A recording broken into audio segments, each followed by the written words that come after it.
Symmetric and asymmetric key cryptography. In this video, we are going to see about symmetric and asymmetric key cryptography. Cryptographic techniques are typically divided into two generic types, symmetric key and asymmetric key. Symmetric cryptography relies on a shared secret key K between two parties to enable secure communication. Asymmetric cryptography employs two different keys, a private key D and a public key E. The public key E is used for encryption and can be published. The private key D is used for decryption. Asymmetric key cryptography. Two keys are used in asymmetric cipher, for example, RSA, a public and a private one. The public one is available for everyone, but the private one is known only by the owner. When the message is encrypted with a public key, only the corresponding private key can decrypt it.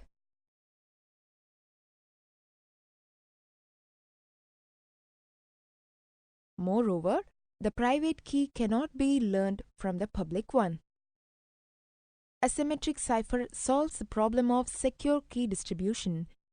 Alice takes Bob's public key and uses it to encrypt the session key.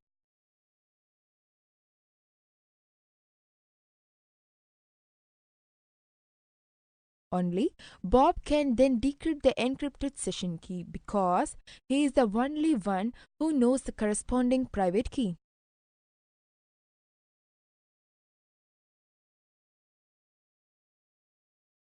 Asymmetric ciphers are quite slow when compared with the symmetric ones, which is why asymmetric ciphers are used only to securely distribute the key.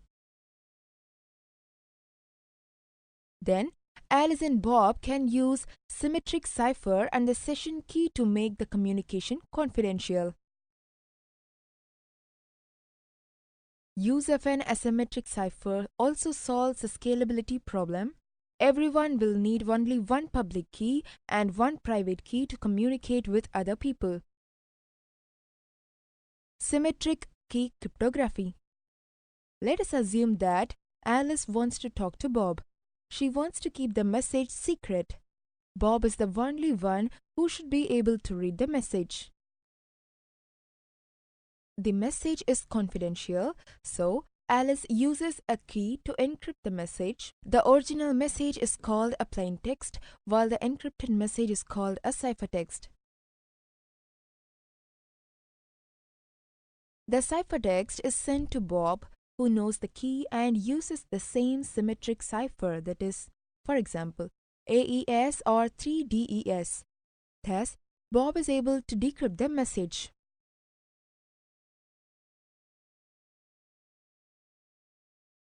Alice and Bob share the key, which is called symmetric. There are the only ones who know the key and no one else is able to read the encrypted message. This way, confidentiality is achieved.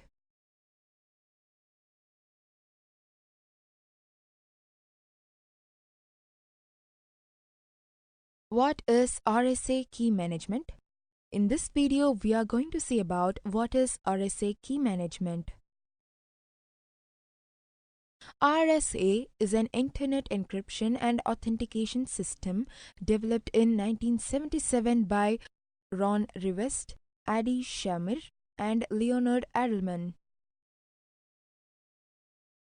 RSA is one of the first practicable public key crypto systems and is widely used for secure data transmission. In such a crypto system, the encryption key is public and differs from the decryption key, which is kept secret.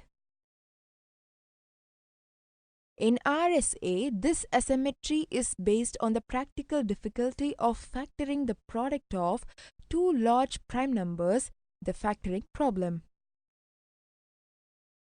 A user of RSA creates and then publishes a public key based on the two large prime numbers along with an auxiliary value. The prime numbers must be kept secret. Anyone can use the public key to encrypt a message, but with currently published methods, if the public key is large enough, only someone with knowledge of the prime numbers can feasibly decode the message. Breaking RSA encryption is known as the RSA problem. Whether it is hard as the factoring problem remains an open question. Attacks on RSA. In this video, we are going to see about attacks on RSA.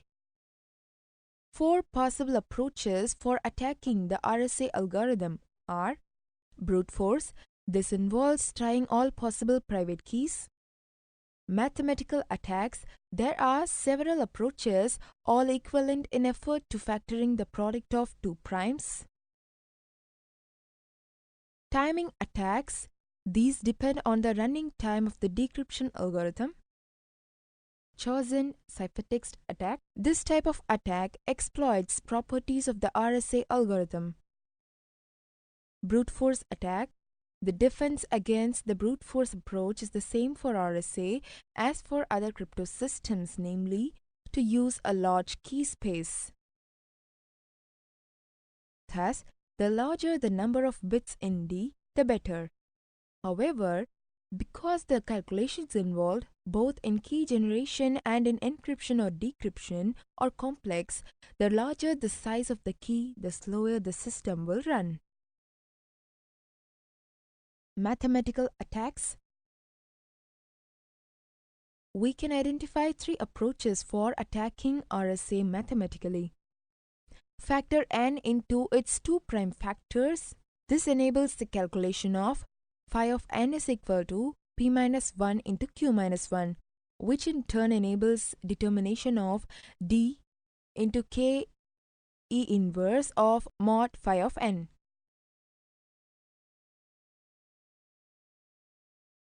Determine phi of n directly without first determining p and q. Again, this enables determination of d into k e inverse of mod phi of n. Determine d directly without first determining phi of n. Most discussions of the cryptanalysis of RSA have focused on the task of factoring n into its 2 prime factors. Determining phi of n given n is equivalent to factoring n of RIBE96. With presently known algorithms, determining d given e and n appears to be at least as time-consuming as the factoring problem. Hence, we can use factoring performance as a benchmark against which to evaluate the security of RSA. For a large n with large prime factors, factoring is a hard problem, but it is not as hard as it used to be. Timing attacks. If one needed it, another lesson about how difficult it is to access the security of a cryptographic algorithm, the appearance of timing attacks provides a stunning one. Paul Coker, a cryptographic consultant, demonstrated that a snooper can determine a private key by keeping track of how long a computer takes to decipher messages. Timing attacks are applicable not just to RSA but to other public key cryptography systems. A timing attack is somewhat analogous to a burglar guessing the combination of a safe by observing how long it takes for someone to turn the dial from number to number. We can explain the attack using the modular exponentiation algorithm, but the attack can be adapted to work with any implementation that does not run in fixed time. In this algorithm, modular exponentiation is accomplished bit by bit, with one modular multiplication performed at each iteration and an additional modular multiplication performed for each one bit. Suppose the target system uses a modular multiplication function that is very fast in almost all cases, but in a few cases takes much more time than an entire average modular exponentiation. The attack proceeds bit by bit, starting with the leftmost bit bk. Suppose that the first j bits are known. To obtain the entire exponent, start with j is equal to 0 and repeat the attack until the entire exponent is known. For a given ciphertext, the attacker can complete the first j iterations of the for loop. The operation of the subsequent step depends on the unknown exponent bit. If the bit is set, d is equivalent to d into a mod n will be executed. For a few values of a and d, the modular multiplication will be extremely slow and the attacker knows which these are. Therefore, if the observed time to execute the decryption algorithm is always slow, when this particular iteration is slow with a 1 bit, then this bit is assumed to be 1. If a number of observed execution times form the entire algorithm of fast, then this bit is assumed to be 0. Although the timing attack is a serious threat, there are simple countermeasures that can be used, including the following: constant exponentiation time, random delay, blinding. Constant exponentiation time. Ensure that all exponentiations take the amount of time before returning a result. This is a simple fix but does degrade performance. Random delay. Better performance could be achieved by adding a random delay to the exponentiation algorithm to confuse the timing attack. Coker points out that if defenders don't add enough noise, the attackers could still succeed by collecting additional measurements to compensate for the random delays.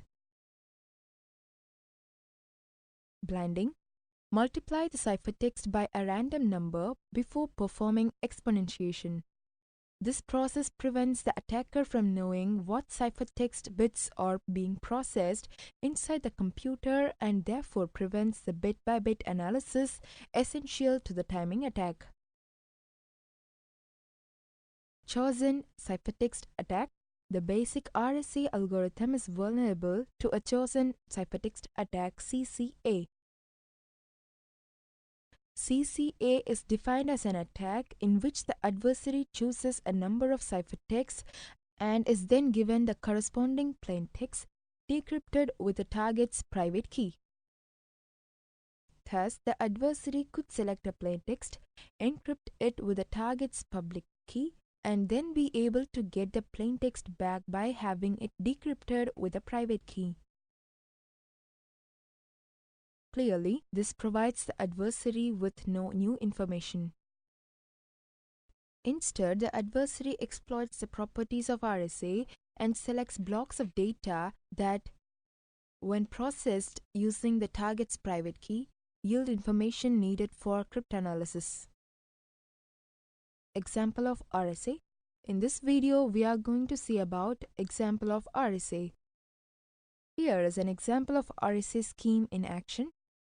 I have chosen primes that are large enough to be interesting but small enough that you can do all of the arithmetic with a pen, paper, and calculator. Key generation. P is equal to 31, Q is equal to 23, chosen at random. N is equal to 31 into 23 is equal to 713. R is equal to 30 into 22, which is equal to 660. E is equal to 223, chosen at random. 660 is equal to 223 into 2 plus 214. 223 is equal to 214 into 1 plus 9. 214 is equal to 9 into 23 plus 7. 9 is equal to 7 into 1 plus 2. 7 is equal to 2 into 3 plus 1. 1 is equal to 7 minus 3 of 2. 1 is equal to 7 minus 3 of 9 minus 7, which is equal to 4 of 7 minus 3 of 9.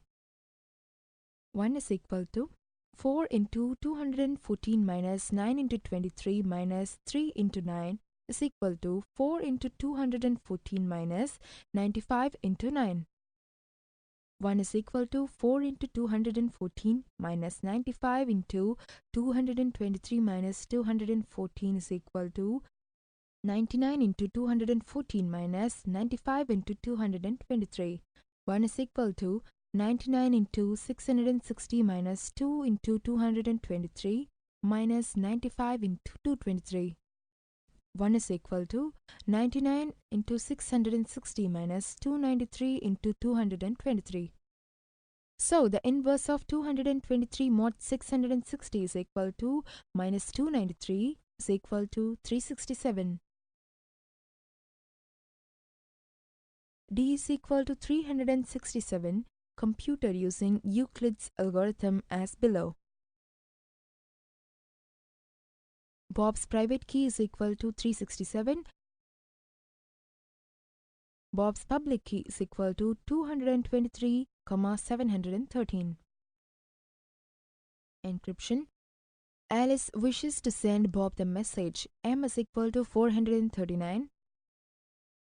She computes C is equal to 439 to the power 223 mod 713, which is equal to 284.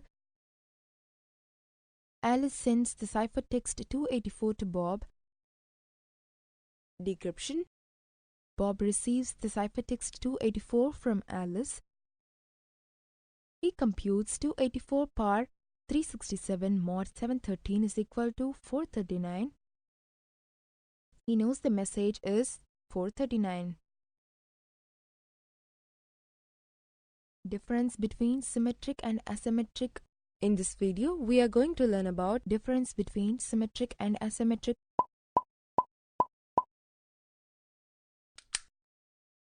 Symmetric cryptography. Symmetric cryptography uses the same secret keys to encrypt and decrypt its data. Asymmetric cryptography. Asymmetric uses both a public and private key.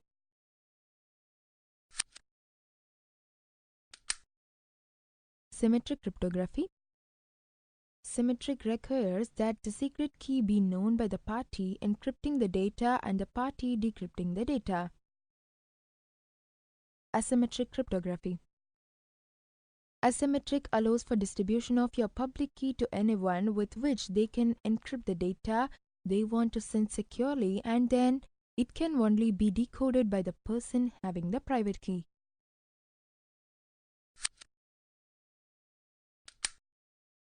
Symmetric cryptography. Symmetric encryption is faster to encrypt large amount of data. Asymmetric cryptography. Asymmetric encryption is 1000 times slower than symmetric key to encrypt a data.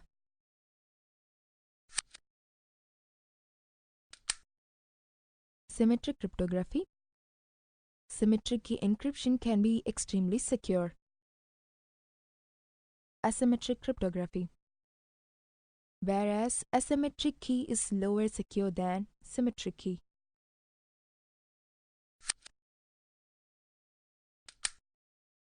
Symmetric cryptography.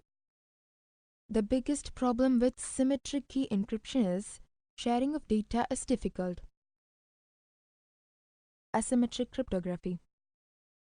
Sharing of data in asymmetric key encryption is comparably easy than symmetric key encryption.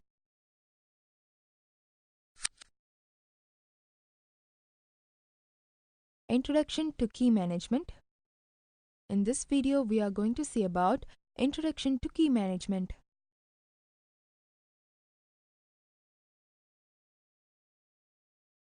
The key management is a set of techniques and procedures supporting the establishment and maintenance of keying relationships between authorized parties. A keying relationship is the state where communicating entities shares the common data that is keying material to facilitate cryptography techniques.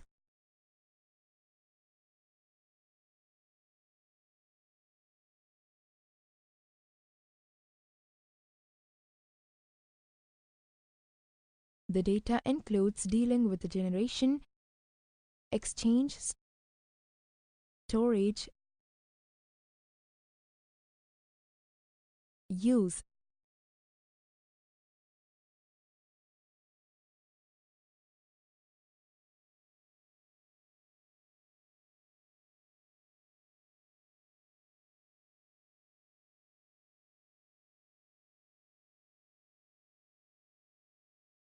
and replacement of keys.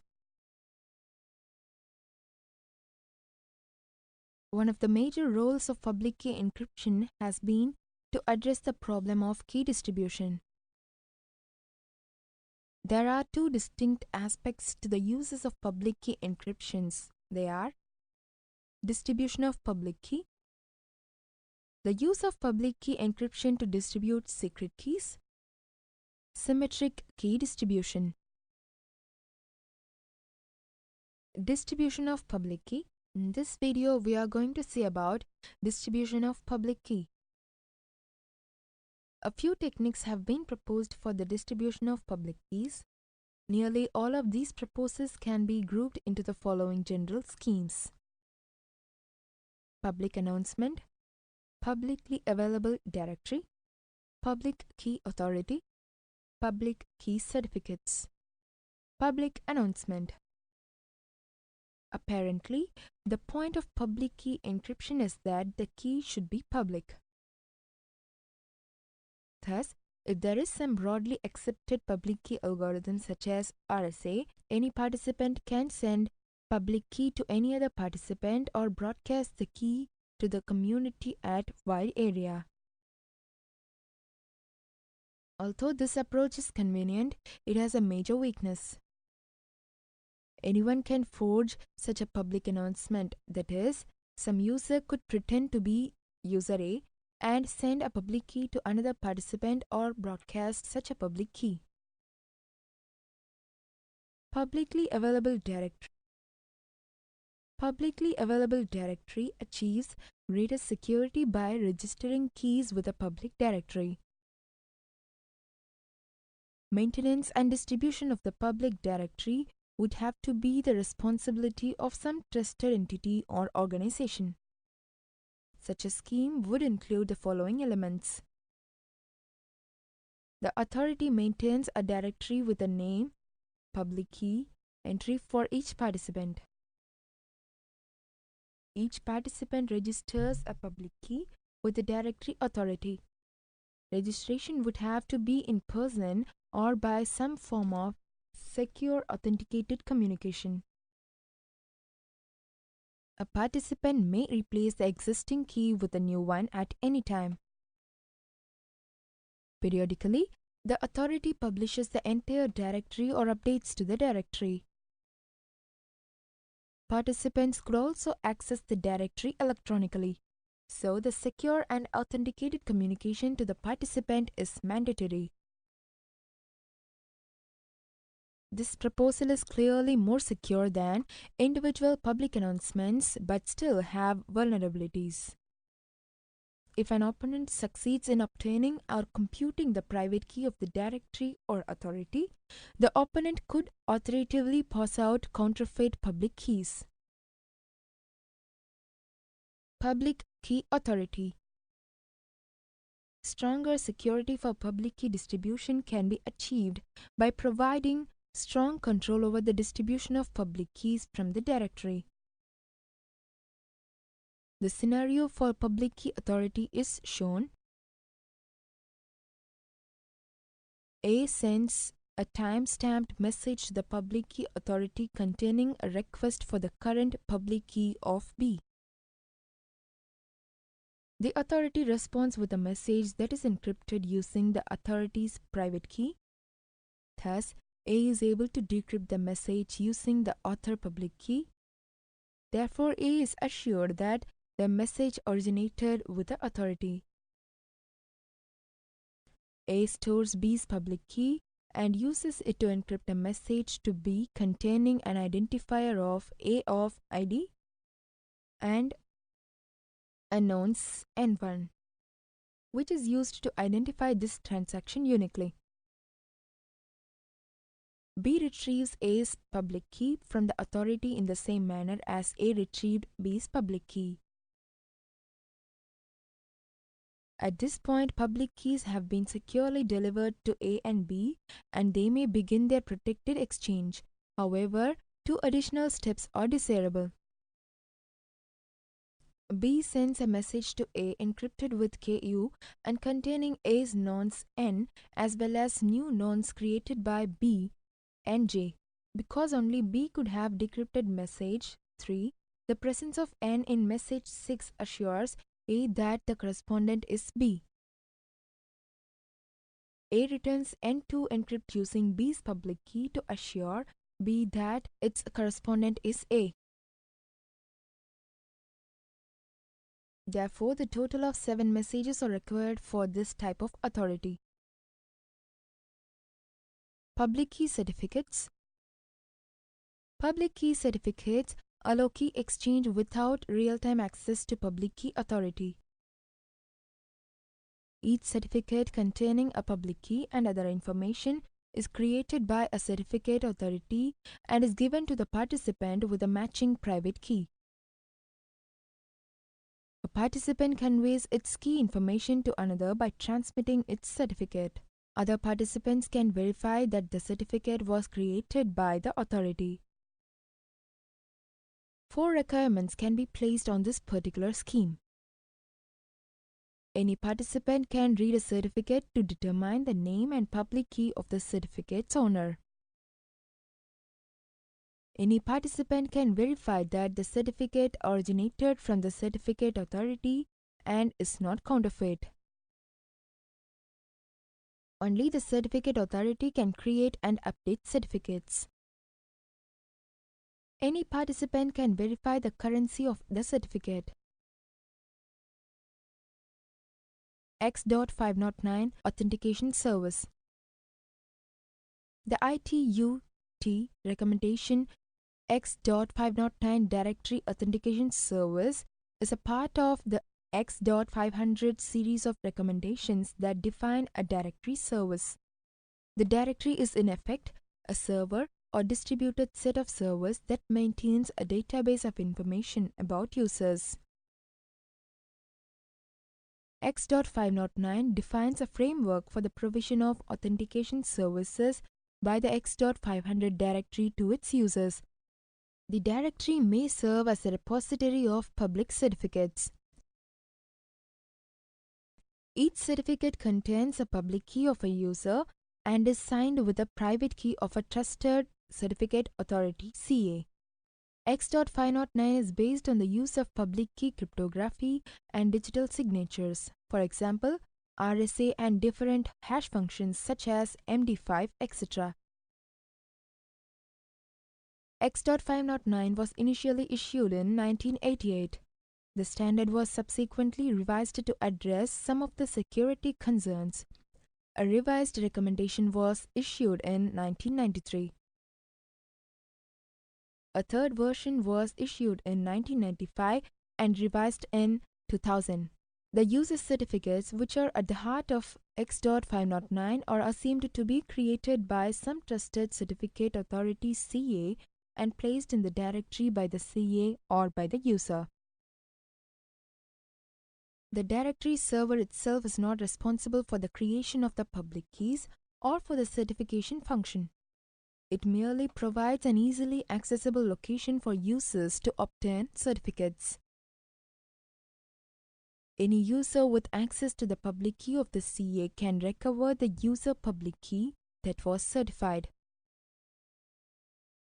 No party other than the CA can modify the directory. Public key distribution of secret key. In this video, we are going to see about public key distribution of secret key. Public key distribution of secret key. Once public keys have been distributed or have become accessible, secure communication that thwarts eavesdropping, tampering, or both is possible. However, few users will wish to make exclusive use of public key encryption for communications because of the relatively slow data rates that can be achieved. Simple secret key distribution. An extremely simple scheme put forward by Ralph Merkle. If A wishes to communicate with B, the following procedure is employed. A generates a public or private key pair, that is KUA, KRA, and transmits a message to B consisting of KUA and an identifier of A, IDA. B generates a secret key, KS, and transmits it to A, encrypted with A's public key. A computes DKRA of EKUA of KS to recover the secret key. Since only A can decrypt the message, only A and B will know the identity of KS. A discards KUA and KRA and B discards KUA. A and B can now securely communicate encryption and the session key is KS. At the completion of the exchange, both A and B discard KS. Despite its simplicity, this is an attractive protocol. No keys exist before the start of the communication and none exist after the completion of communication. Thus, the risk of compromise of the keys is minimal. At the same time, the communication is secure from eavesdropping. The protocol is vulnerable to an active attack. If an opponent E has control of the intervening communications channel, then he can compromise the communications in the following way without being detected. A generates a public or private key pair, that is KUA, KRA, and transmits a message intended for B consisting of KUA and identifier of A, IDA. E intercepts the message, creates its own public or private key pair KUE, KRE, and transmits KUE exactly divides IDA to B. B generates a secret key KS and transmits EKUE of KS. E intercepts the message and learns KS by computing DKRE of EKUE of KS. E transmits EKUA of KS to A. The result is that both A and B know KS and are unaware that KS has also been revealed to E. A and B can now exchange messages using KS. E no longer actively interferes with the communications channel but simply eavesdrops. Knowing KS, E can decrypt all messages and both A and B are unaware of the problem. Thus, this simple protocol is only useful in an environment where the only threat is eavesdropping. Secret key distribution with confidentiality and authentication. Protection against both active and passive attacks. For this example, it is assumed that A and B have exchanged public keys by one of the schemes described earlier in this section. A uses B's public key to encrypt a message to B containing an identifier of A, IDA, and a nonce N1, which is used to uniquely identify this transaction. B sends a message to A encrypted with KUA and containing A's nonce N1 as well as a new nonce generated by B, N2. Since only B could have decrypted message 1, the presence of N1 in message 2 assures A that the correspondent is B. A returns N2, encrypted using B's public key to assure B that its correspondent is A. A selects a secret key KS and sends M is equal to EKUB of EKRA of KS to B. Encryption of this message with B's public key ensures that only B can read it Encryption with A's private key ensures that only A could have sent it. B computes DKUA of DKRB of M to recover the secret key. Symmetric key distribution. In this video, we are going to see about symmetric key distribution. In symmetric key cryptography, both parties must possess a secret key which they must exchange prior to using any encryption. Distribution of secret keys has been problematic until recently because it involved face-to-face meeting, use of a trusted courier, or sending the key through an existing encryption channel. The first two are often impractical and always unsafe, while the third depends on the security of a previous key exchange. In public key cryptography, the key distribution of public keys is done through public key servers. When a person creates a key pair, he keeps one key private and the other public key is uploaded to a server where it can be accessed by anyone to send the user a private encrypted message. Possibilities in symmetric key protocol. A physically delivers key to B. Third party C can physically deliver key to A and B. If A and B already have a key, can securely transmit new key to each other, encrypted with old key.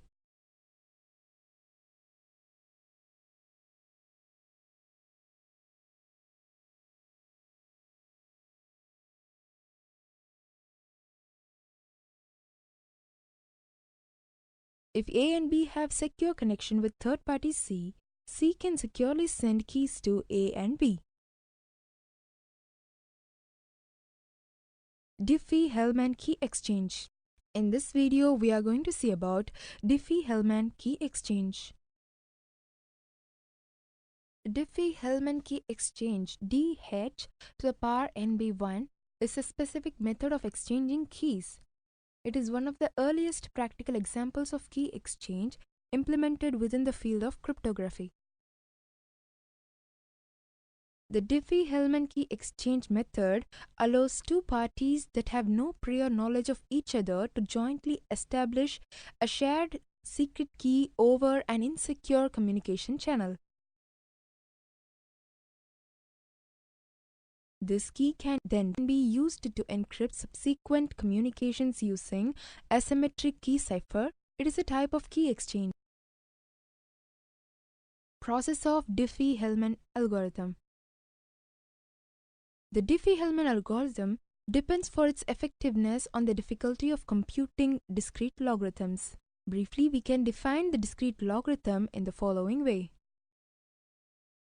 A mod p, a square mod p, and so on up to a power n minus 1 mod p.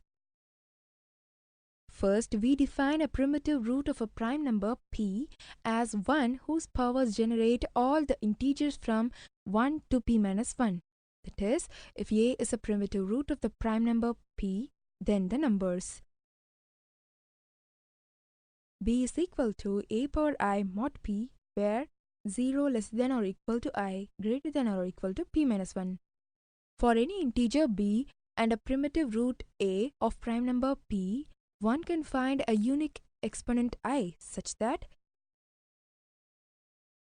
the exponent I is referred to as the discrete logarithm or index of b for the base a mod p. This value is denoted as ind a, p of b. Suppose the users A and B wish to exchange a key. User A selects a random integer xa less than q and computes ya is equal to a power xa mod q. Similarly, user B independently selects a random integer xb is less than q and computes yb is equal to a power xn mod q. Each side keeps the x value private and makes the y value available publicly to the other side. User A computes the key as k is equal to yb to the power xa mod q and user B computes the key as k is equal to ya to the power xb mod q. These two calculations produce identical results. K is equal to yb to the power xb mod q. A power xb mod q to the power xa mod q. A power xb to the whole power xa mod q. A power xb into xa mod q. A power xa to the power of xb mod q. A power xa mod q to the power xb mod q. Ya to the power xb mod q. Thus, the two sides have exchanged a secret key. Furthermore, because xa and xb are private, an opponent only has the following ingredients to work with q, a, ya and yb. Thus, the opponent is forced to take a discrete logarithm to determine the key. For example, attacking the secret key of user B, the opponent must compute xb is equal to ind a, q of yb. The opponent can then calculate the key k in the same manner as user B calculates it. The security of the Diffie-Hellman key exchange lies in the fact that while it is relatively easy to calculate exponentials modulo a prime, it is very difficult to calculate discrete logarithms. For large primes, the latter task is considered infeasible. Example of Diffie-Hellman key exchange. Key exchange is based on the use of the prime number q is equal to 97 and a primitive root of 97. In this case, a is equal to 5. Select a and b secret keys, xa is equal to 36 and xb is equal to 58 respectively. Each computes its public key. Ya is equal to 5 power 36 is equal to 50 mod 97. Yb is equal to 5 power 58 is equal to 44 mod 97. After they exchange public keys, each can compute the common secret key. K is equal to yb power xa mod 97 is equal to 44 power 36 is equal to 75 mod 97. K is equal to ya power xb mod 97 is equal to 50 power 58 is equal to 75 mod 97. Attacks on Diffie-Hellman. In this video, we are going to see about attacks on Diffie-Hellman. In attacks on Diffie-Hellman, a problem is left which the party knows whom it shared the secret with. This can be exploited by a man-in-the-middle attack. The attacker M inserts itself on the communications path between A and B, replies to A when A initiates a protocol run, and at the same time starts a protocol run with B where M pretends to be A. Principals A and B might believe they have established a shared key.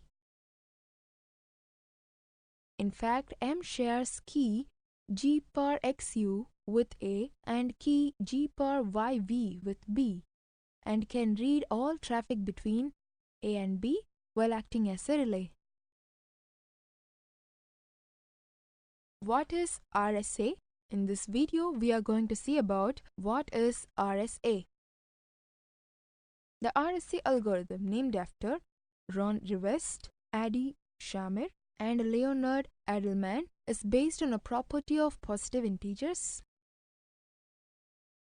RSA encryption is a public key encryption technology developed by RSA Data Security. The RSA algorithm is based on the complexity in factoring very large numbers. Based on this principle, the RSA encryption algorithm uses prime factorization as the corner door for encryption. RSA key takes a huge amount of time and processing power. RSA is the standard encryption method for important data, especially data that is transmitted over the internet. There are many applications for RSA, but in practice, it is most often used for encryption of small pieces of data, especially for key transport, digital signatures, which is discussed in earlier example for digital certificates on the internet. Encryption and decryption of RSA. RSA encryption and decryption is done in the integer ring Zn, and modular computations play a central role. RSA encrypts plain text X, where we consider the hit string representing X to be an element in Zn is equal to set 0, 1 and so on up to n-1. As a consequence, the binary value of the plain text X must be less than it. The same holds for the ciphertext. Encryption with the public key and decryption with the private key are as shown below. RSA encryption. Given the public key n, is equal to kpub and the plain text X, the encryption function is y is equal to e kpub of X is congruent to x bar e mod n, where x, y belongs to Zn. RSA decryption. Given the private key d is equal to kpr and the ciphertext y, the decryption function is x is equal to dkpr of y is congruent to y power d mod n, where x, y belongs to Zn. In practice, x, y, n and d are very long numbers, usually 1024-bit long or more. The value e is sometimes referred to as encryption exponent or public exponent, and the private key d is sometimes called decryption exponent or private exponent. If user A wants to send an encrypted message to user B, A needs to have his public key of n, e and B decrypts with his private key d. Even without knowing more details, we can already state a few requirements for the RSA cryptosystem. Since an attacker has access to the public key, it must be computationally infeasible to determine the private key d given the public key values e and n. Since X is only unique up to the size of the modulus n, we cannot encrypt more than L bits with one RSA encryption, where I is the bit length of n. It should be relatively easy to calculate x per e mod n, that is to encrypt, and y per d mod n, that is to decrypt. This means we need a method for fast exponentiation with very long numbers. For a given n, there should be many private key or public key pairs, otherwise an attacker might be able to perform a brute force attack. It turns out that this requirement is easy to satisfy. Attacks on RSA. In this video, we are going to see about attacks on RSA. The RSA function is an example of a one-way trapdoor function. It is not known to be easily invertible without the trapdoor d. General attacks on RSA involve trying to compute d or some other way to get to m. RSA security depends on the computation to be unreasonable for the factoring of n and computing the e-truths modulo n. There are four possible approaches to attack the RSA algorithm. They are brute force, mathematical attacks, timing attacks, chosen ciphertext attacks. Brute force. This involves trying all possible private keys. Mathematical attacks. There are several approaches, all equivalent in effort to factoring the product of two primes. Timing attacks. These depend on the running time of the decryption algorithm. Chosen ciphertext attacks. This type of attack exploits properties of the RSA algorithm. Brute force attack. Brute force attack try every combination of numbers, letters, and special characters until the password is discovered. Many password cracking utilities let us specify such testing criteria as the characters and password length to try. A brute force test can take quite a while depending on the number of accounts, their associated password complexities, and the speed of the computer that is running the cracking software.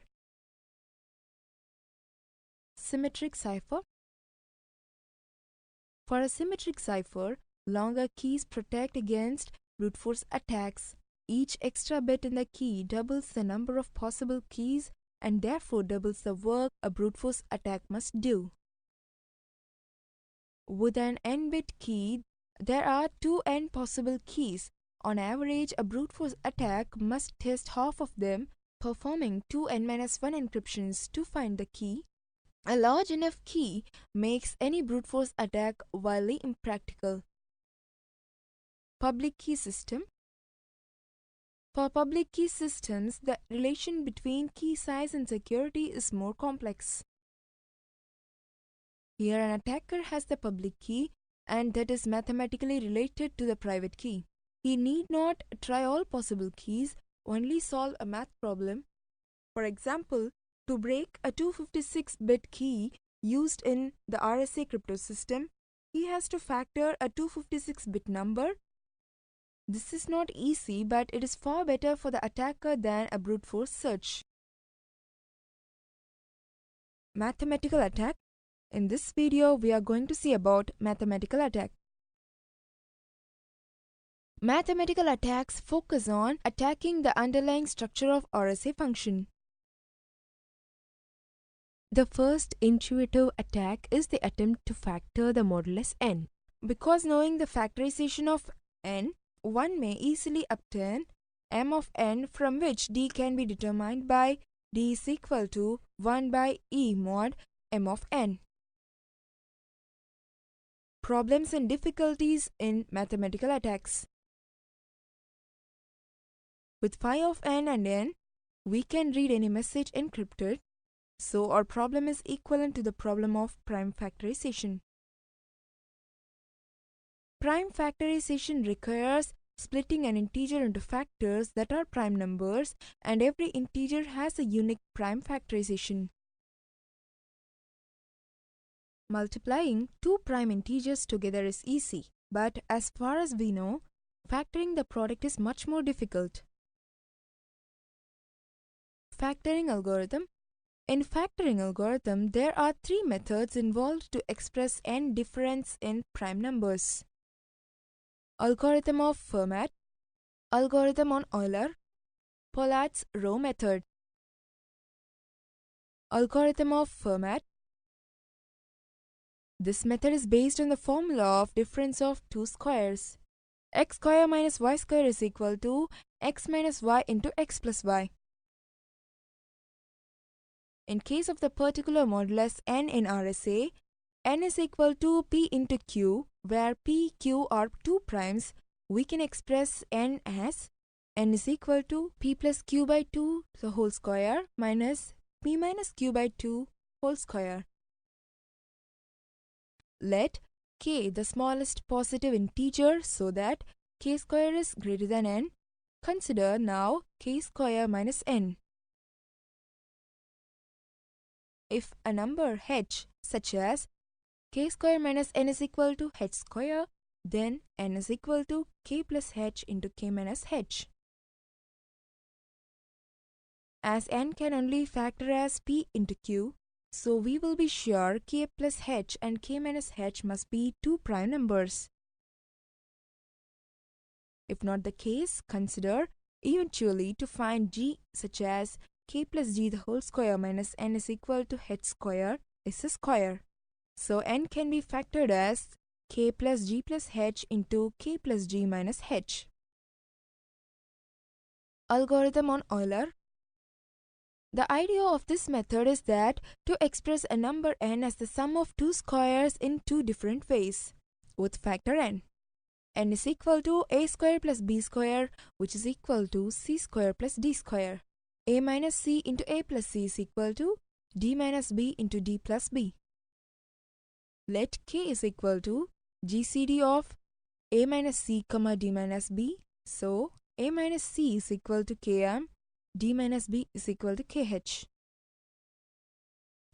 And as GCD of M comma H is equal to 1, so we must have B plus D is divisible by M.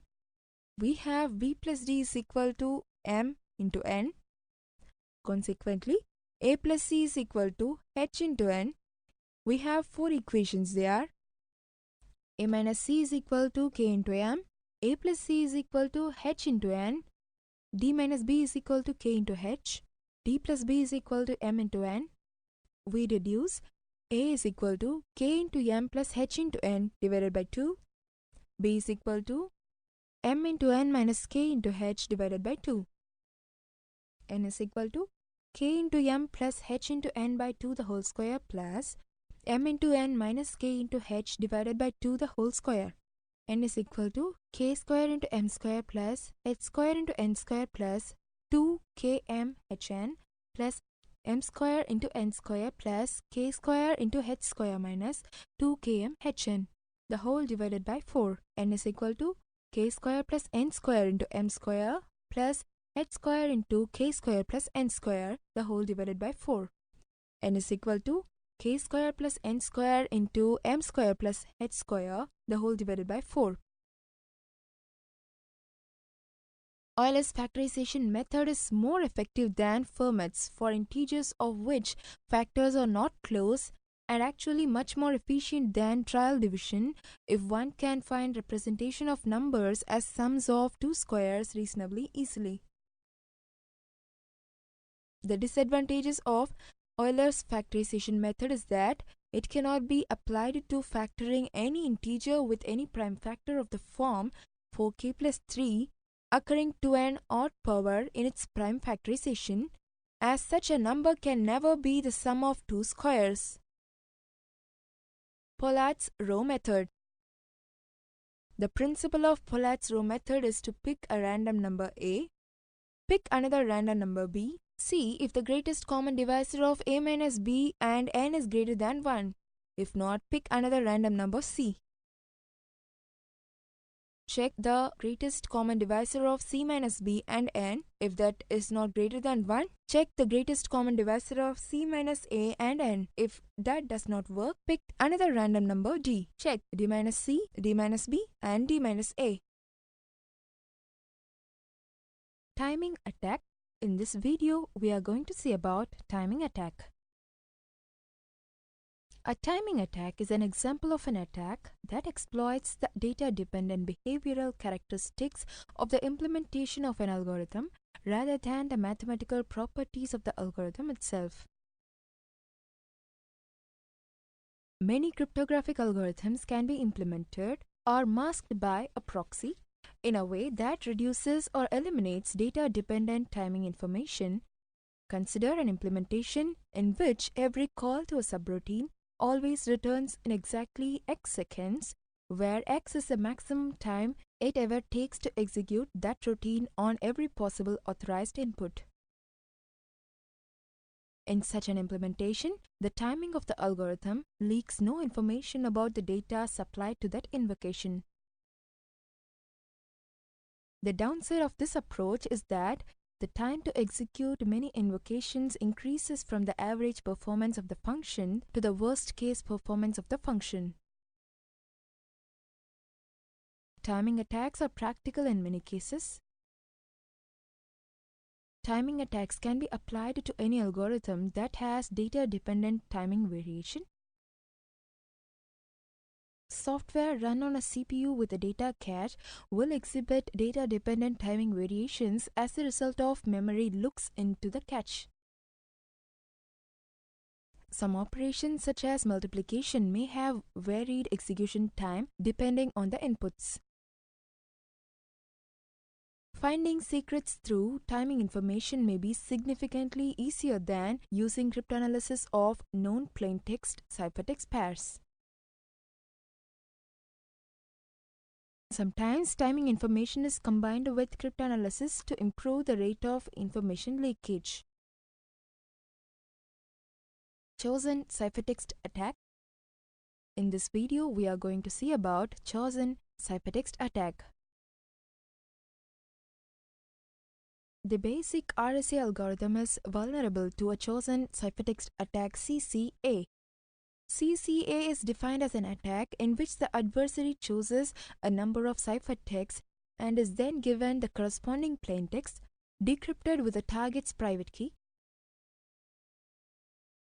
Thus, the adversary could select a plaintext, encrypt it with the target's public key, and then be able to get the plaintext back by having it decrypted with a private key. Clearly, this provides the adversary with no new information. Instead, the adversary exploits properties of RSA and selects blocks of data that, when processed using the target's private key, yield information needed for cryptanalysis. A simple example of a CCA against RSA takes advantage of the following property of RSA. E of PU, M1 into E of PU, M2 is equal to E of PU, M1 into M2. We can decrypt C is equal to ME mod N using a CCA as follows. Compute X is equal to C into 2E mod N. Submit X as a chosen ciphertext and receive back Y is equal to XD mod N. But now, note that is equal to 2M into E mod N is equal to ME mod N into 2E mod N. X is equal to C mod N into 2E mod N. El-Gamal. In this video, we are going to see about El-Gamal. In cryptography, the El-Gamal encryption system is an asymmetric key encryption algorithm for public key cryptography, which is based on the Diffie-Hellman key exchange. It was described by Taher El-Gamal in 1985. The original public key system proposed by Diffie and Hellman requires interaction of both parties to calculate a common private key. This poses problems if the crypto system should be applied to communication systems where both the parties are not able to interact in reasonable time due to delays in transmission or unavailability of the receiving party. Thus, El-Gamal simplified the Diffie-Hellman key exchange algorithm by introducing a random exponent k. This exponent is a replacement for the private exponent of the receiving entity. Due to this simplification, the algorithm can be used to encrypt in one direction without the necessity of the second party to take actively part. The key advance here is that the algorithm can be used for encryption of electronic messages, which are transmitted by the means of public store and forward services. El-Gamal key generation. In this video, we are going to see about El-Gamal key generation. The basic requirement for a cryptographic system is at least one key for symmetric algorithms and two keys for asymmetric algorithms. The key generation steps are similar to the general scheme. With El-Gamal, only the receiver needs to create a key in advance and publish it. Bob will take the following steps to generate a key pair. Prime and group generation. First, Bob needs to generate a large prime P and the generator G of a multiplicative group, ZP group of the integers modulo P. Private key selection. Now, Bob selects an integer B from the group Z by random and with the constraint 1 is less than or equal to B less than or equal to P minus 2. This will be the private exponent. Public key assembling. From this, we can compute the public key part G power B mod P. The public key of Bob in the El-Gamal crypto system is the triplet, that is P, G, G power B, and the private key is B. Public key publishing. The public key now needs to be published using some dedicated key server or other means so that Alice is able to get hold of it. Encryption procedure. In this video, we are going to see about encryption procedure. To encrypt a message M to Bob, Alice first needs to obtain his public key triplet P, G, G power B from a key server or by receiving it from him via unencrypted electronic mail. There is no security issue involved in this transmission as the only secret part B is sent in G power B. Since the core assumption of the Elgamal cryptosystem says that it is infeasible to compute the discrete logarithm. For the encryption of the plaintext message M, Alice has to follow these steps. Obtain public key. As described above, Alice has to acquire the public key part P, G, G power B of Bob from an official and trusted key server. Prepare M for encoding. Write M as set of integers M1, M2 and so on in the range of 1, set 1 and so on up to P minus 1. These integers will be encoded one by one. In this step, Alice will select a random exponent k that takes the place of the second party's private exponent in the Diffie-Hellman key exchange. Compute public key. To transmit the random exponent k to Bob, Alice computes G power k mod p and combines it with a ciphertext that shall be sent to Bob. Encrypt the plaintext. In this step, Alice encrypts a message M to the ciphertext C. For this, the iterations over the sets created in step 2 and calculates for each of the mi. Ci is equal to m1 into G power b to the whole power k.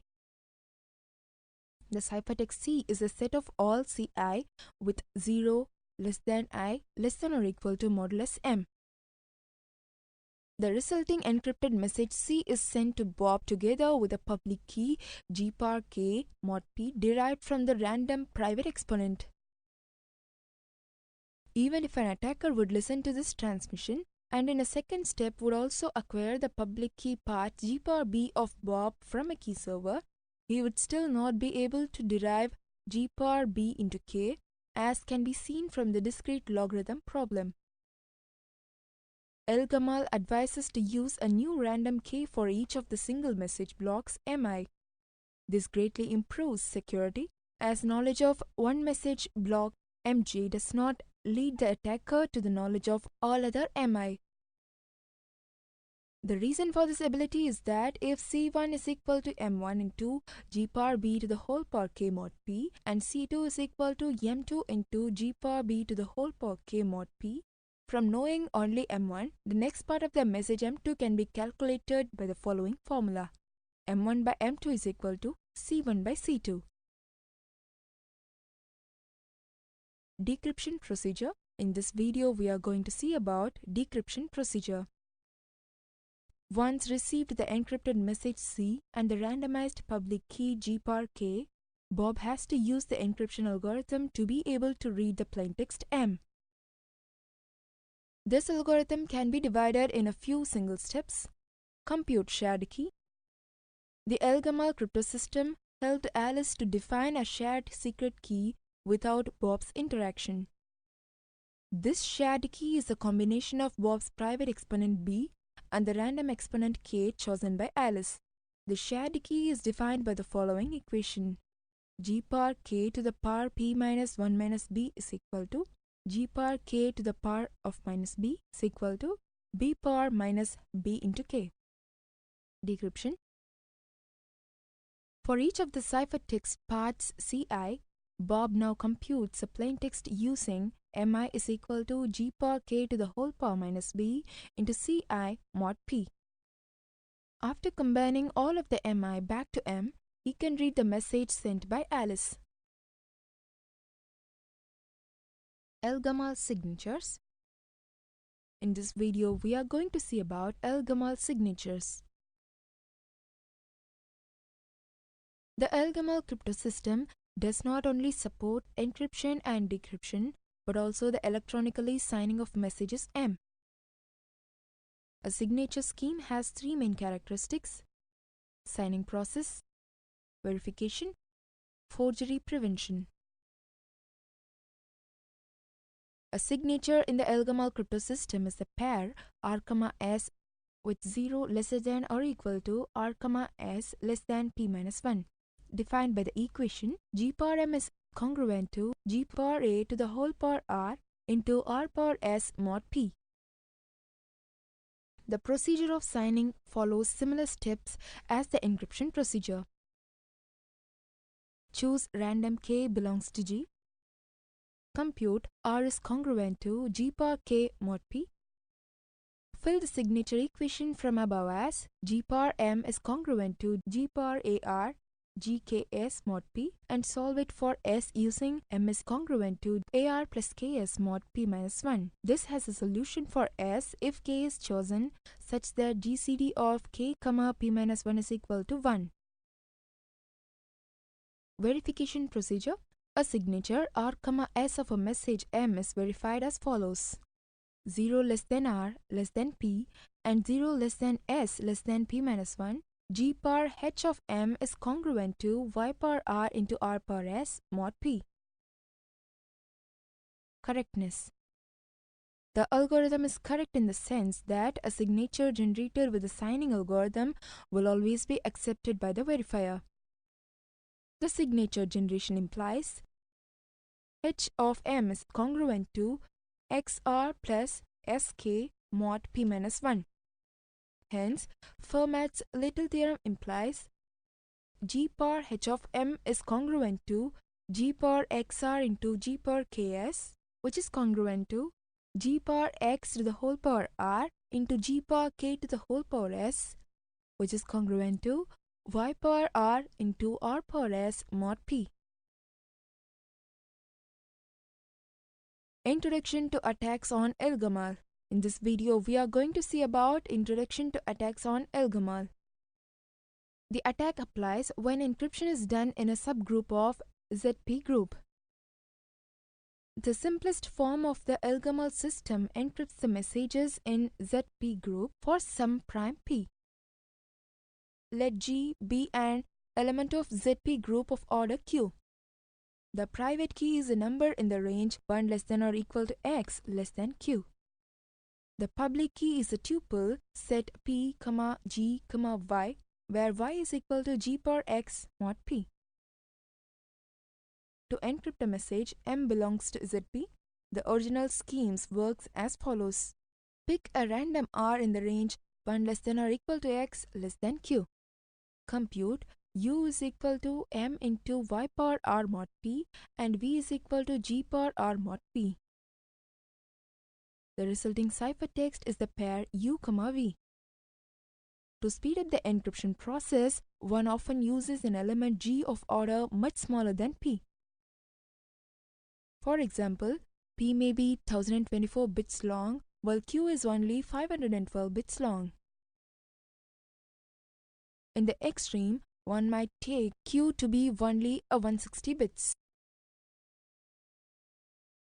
Elgamal system in particular are mostly used key management, for example, in the case of email, which encrypts the session key using the recipient's Elgamal key. Session keys are typically short, for example, 128 bits. An attacker can recover the plain text of a given ciphertext using only the public key. Hence, the combination of encryption of a subgroup and encryption of short messages should be done. Subgroup rounding problems. In this video, we are going to see about subgroup rounding problems. Let us assume G belongs to ZP group is an element of order Q where Q is much lesser than P. For assumption, we may take P as 1024 bits long and Q as 512 bits long. Let GQ be the subgroup of ZP group generated by G. Observe that GQ is extremely sparse in ZP group. Only 1 in 2 power 512 elements belongs to GQ. M is also a short message of length much smaller than log base 2 of P by Q. For example, M is a 64 bits long session key. After the random R is chosen, one encrypts a message m by computing u is equal to m plus y power r mod p. That is, we blind the message by adding y power r rather than multiplying by it. The X marks represents elements in GQ. Since m is a relatively small number, encryption of m amounts to picking a random element in GQ and then slightly moving away from it. Assuming the elements of GQ are uniformly distributed in ZP group, the average gap between elements of GQ is much larger than m. Hence, with probability, there is a unique element Z belongs to GQ that is sufficiently close to U. There is also another probability that there will be a unique element Z belongs to GQ satisfying modulus of U minus Z is less than 2 power 64. If we could find Z given U, we could recover M. Additive subgroup rounding. Let Z be an element of GQ and delta an integer satisfying delta less than 2 power m. Given U is equal to Z plus delta mod p. Find Z. When m is sufficiently small, Z is uniquely determined with high probability, assuming GQ is uniformly distributed in ZP. Going back to the original multiplicative Elgamal scheme, we obtain the multiplicative subgroup rounding problem. Multiplicative subgroup rounding.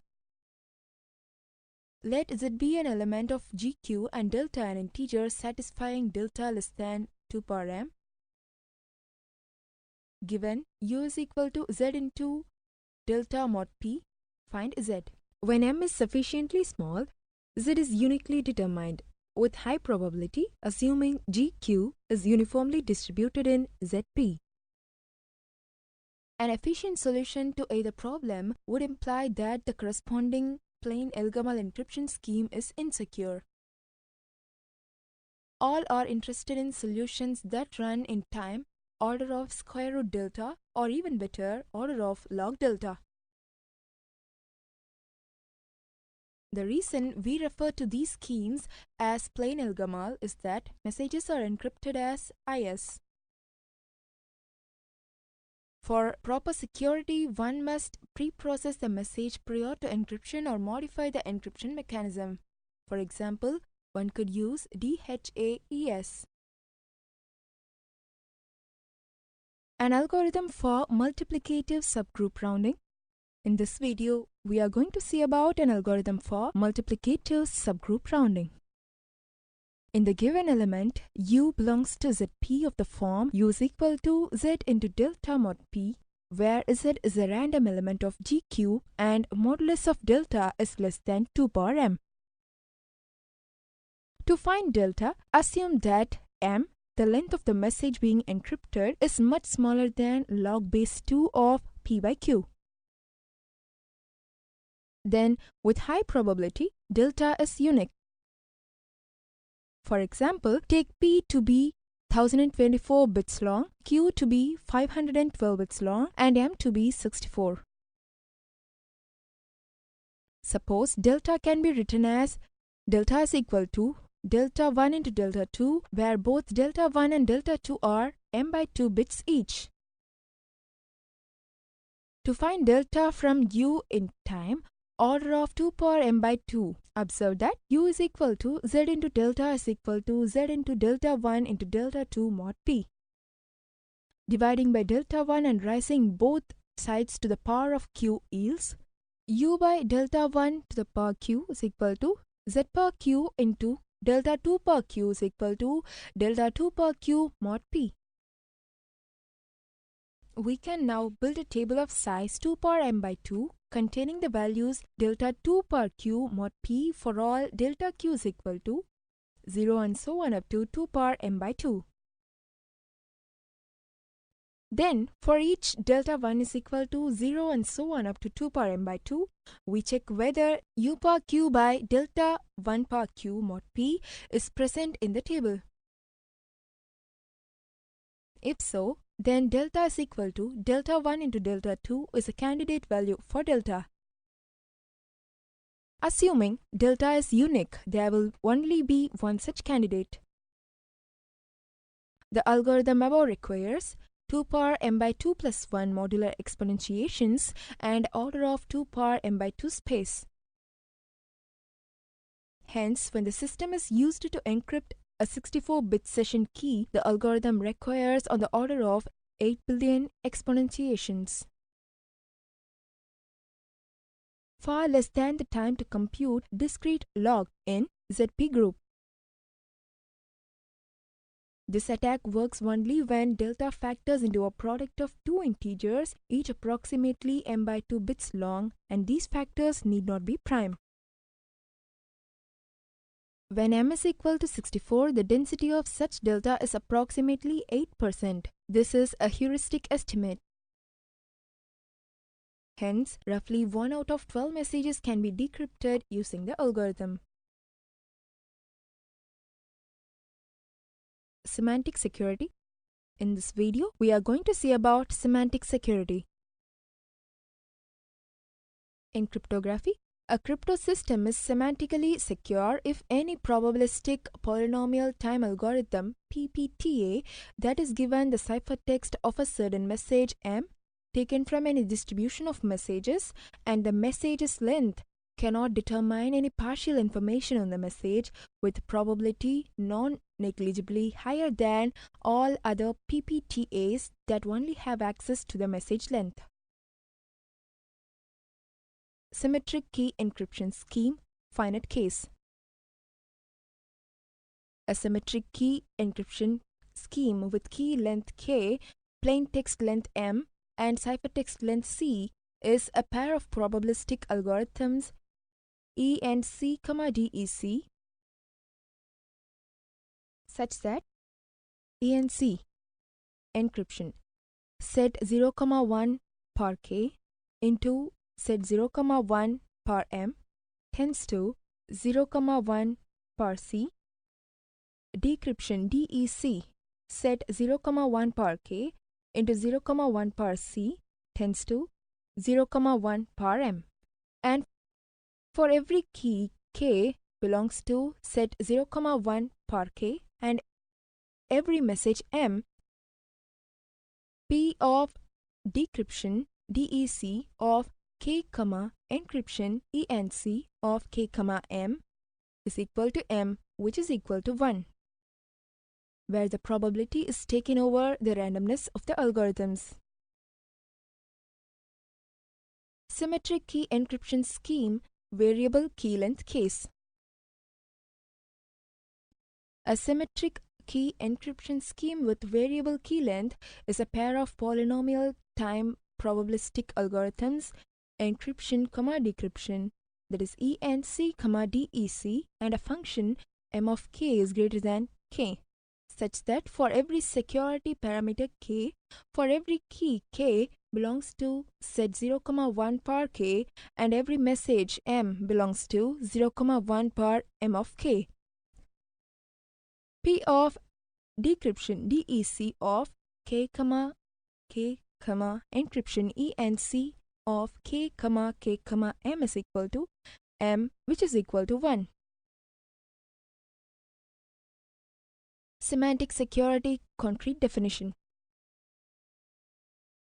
An encryption scheme, encryption, decryption, ENC, DEC is T0 belongs to semantically secure if for every distribution x over messages, every functions L set 0, 1 per 1 tends to set 0, 1 group and F set 0, 1 per m tends to set 0, 1 group of arbitrary complexity and every function a of complexity Ta is lesser than or equal to t, there is a function a dash of complexity lesser than or equal to Ta plus O such that P of A of encryption ENC of k, m, I of m is equal to f of m minus P of A dash of I of m is equal to f of m is lesser than or equal to epsilon.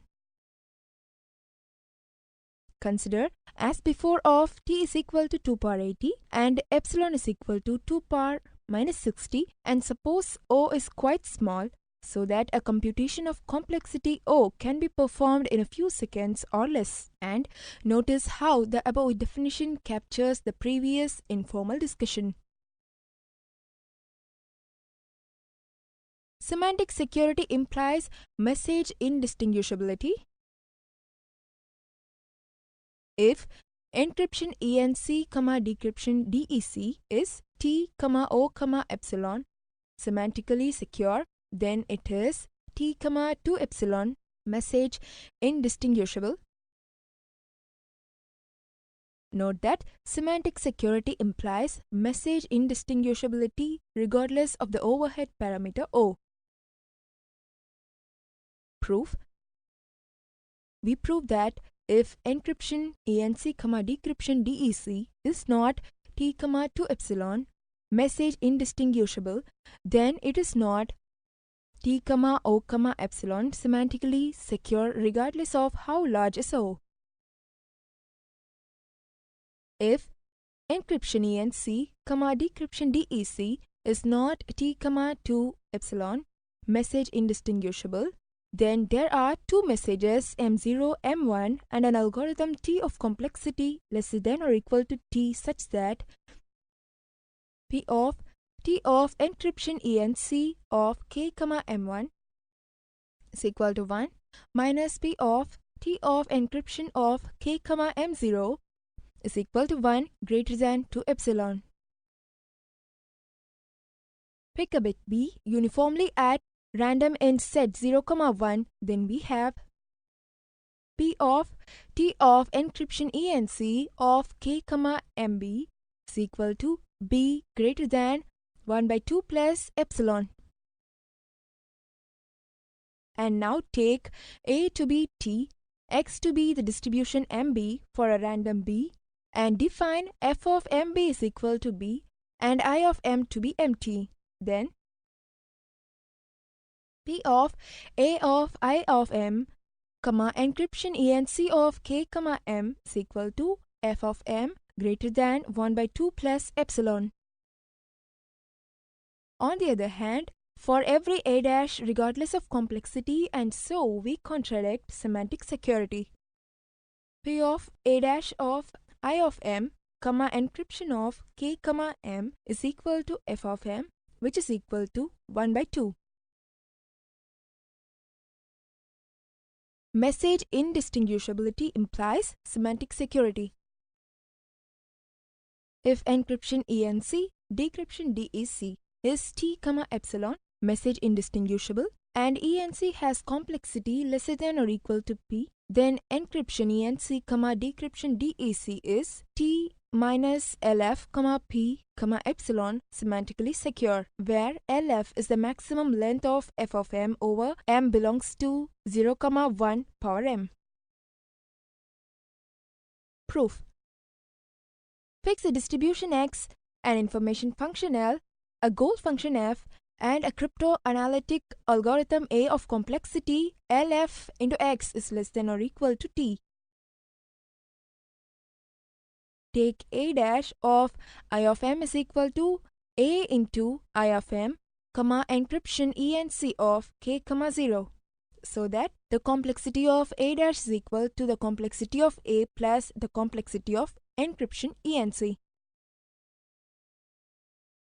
For every message M, we have P of A of I of M, encryption ENC of K, M is equal to f of M, which is equal to P of A of I of M, encryption ENC of K, 0 is equal to f of M plus epsilon.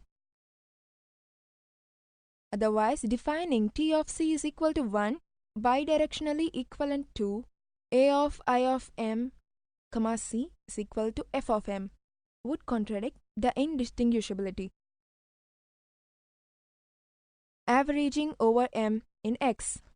M is proportional to X, K belongs to the set 0, 1 to the power N. P of A of I of M, encryption ENC of K, M is equal to f of M less than or equal to m proportional to x, comma k belongs to the set 0, comma 1 power n, p of a of I of m, comma encryption enc of k, comma 0 is equal to f of m plus epsilon.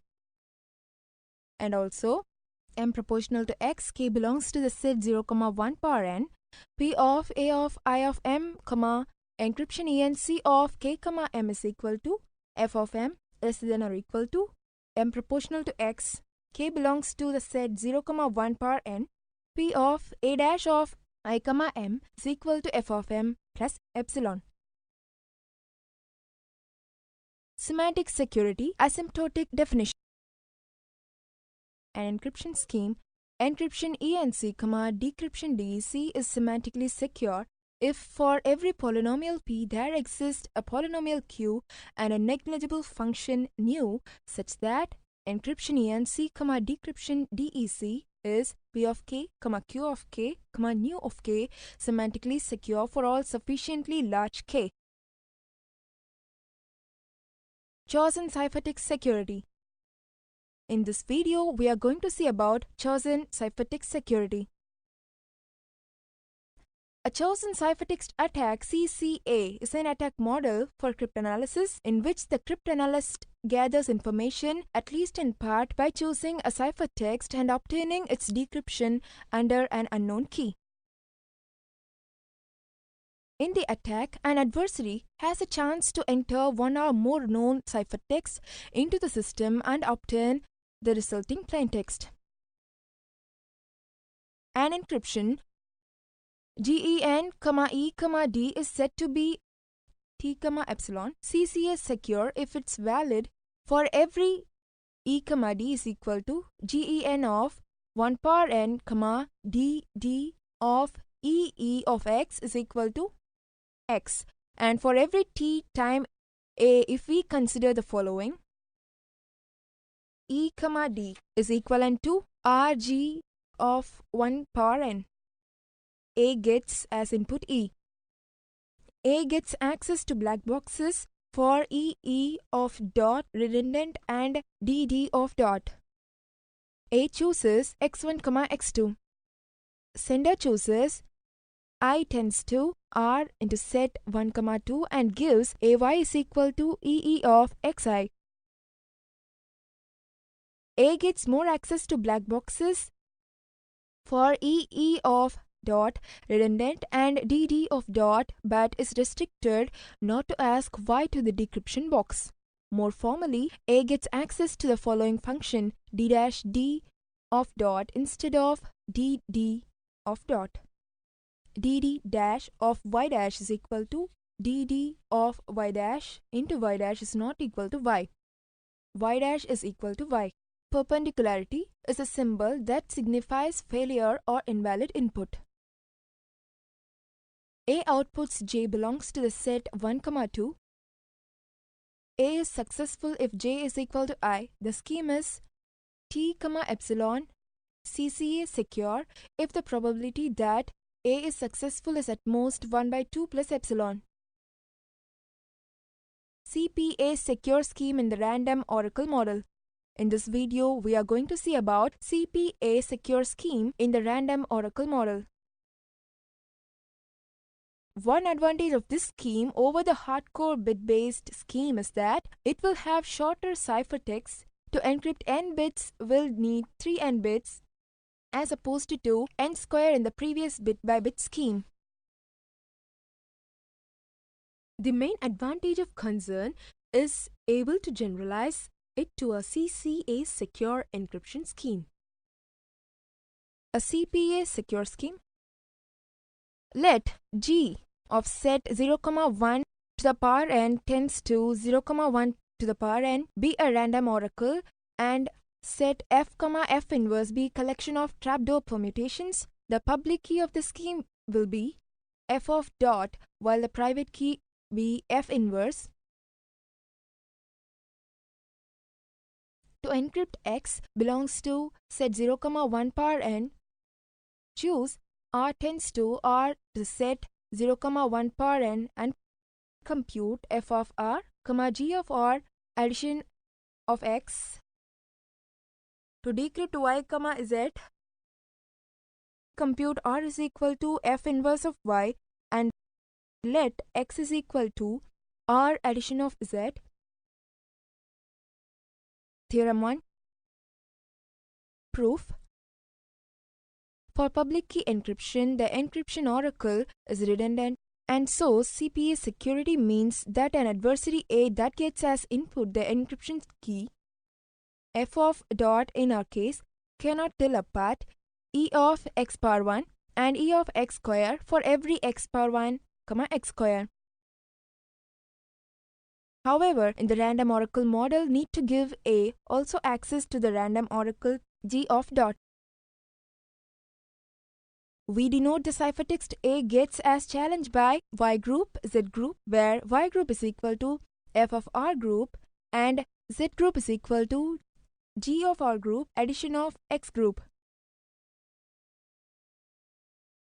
CCA secure encryption. In this video, we are going to see about CCA secure encryption. First, note that if we have one random oracle, we can have many independent oracles. Just have gi of x is equal to g of I, o, x. We will use two independent random oracles g, h in the next scheme. Let g, h the set 0, 1 power n tends to 0, 1 power n be two independent random oracles and set f, f inverse be collection of trapdoor permutations. The public key of the scheme will be f of dot while the private key be f inverse.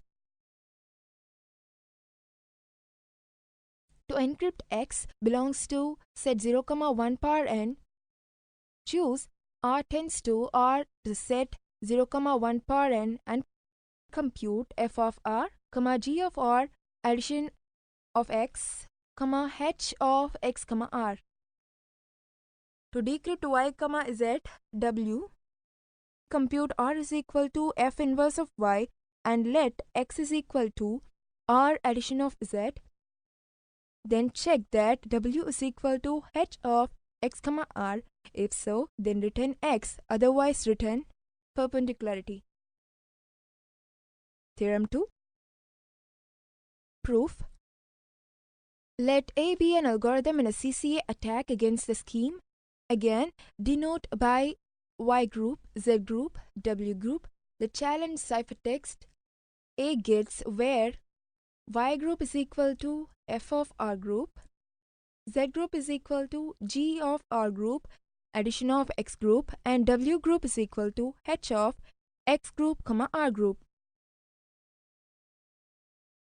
Since H is a random oracle, we can assume that throughout the attack no one, that is the sender, receiver or A, will ever find the two pairs X R and X dash R dash such that X underscore R 6 is equal to X dash dot R dash, but H of X, R is equal to H of X dash, R dash.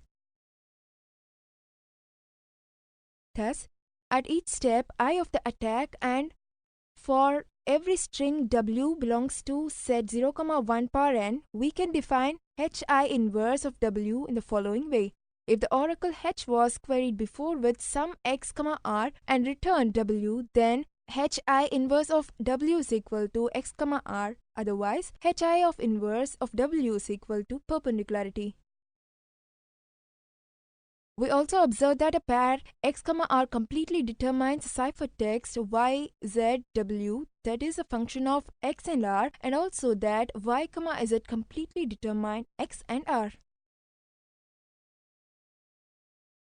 Provably secure schemes.